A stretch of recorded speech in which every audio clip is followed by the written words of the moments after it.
How to draft a written statement. तो starting का जो हमारा कोड, सूट नंबर और फिर डिफेंडेंट और प्लेंटिफ के बारे में डिटेल्स वो एज इट इज़ रहती है। अब यहाँ पे डिफेंडेंट को क्या करना होता है कि जो भी प्लेंट में उसके ऊपर एलिगेशन लगे हैं उसको एक एक करके उसका जवाब दिया जाता है। जैसे आपने प्लेंट में देखे होंगे जो भी पैरास 1 to 8 या 9 तक है उसके एक एक उनको जवाब देना होता है।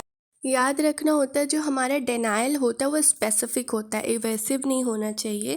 और उसमें जो भी पॉइंट्स हैं, अगर आपको लग रहा है कि वो चीज़ें फॉल्स हैं, गलत है, तो उसको एडमिट नहीं करना, तो उसको पैरा वाइज आपको बताना है कि दिस इज़ नॉट एक्सेप्टेबल। और अगर आपको लगता है कि उस पैरा के हाफ पास सही है, हाफ नहीं, तो उसमें आप अपना दे सकते हो कि yes I accepted but this is the problem, right.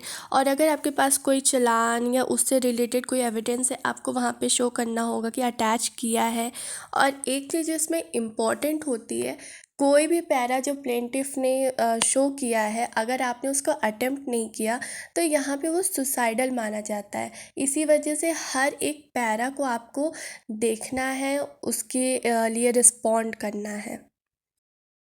और उसके बाद की एडिशनल प्ली हम क्या उसमें मतलब डिफेंडेंट क्या दे सकता है कि ओके हमने ये पे किया है और दिस इज़ नॉट एक्सेप्टेबल और प्लेंटिफ को ये रिलीफ नहीं मिलना चाहिए, तो ये सारी चीज़ें वो प्ली करता है।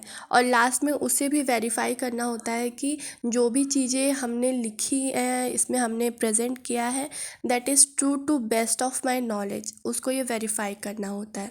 So this is all about the written statement. And subscribe my channel CS Diaries with Ankita. Thank you.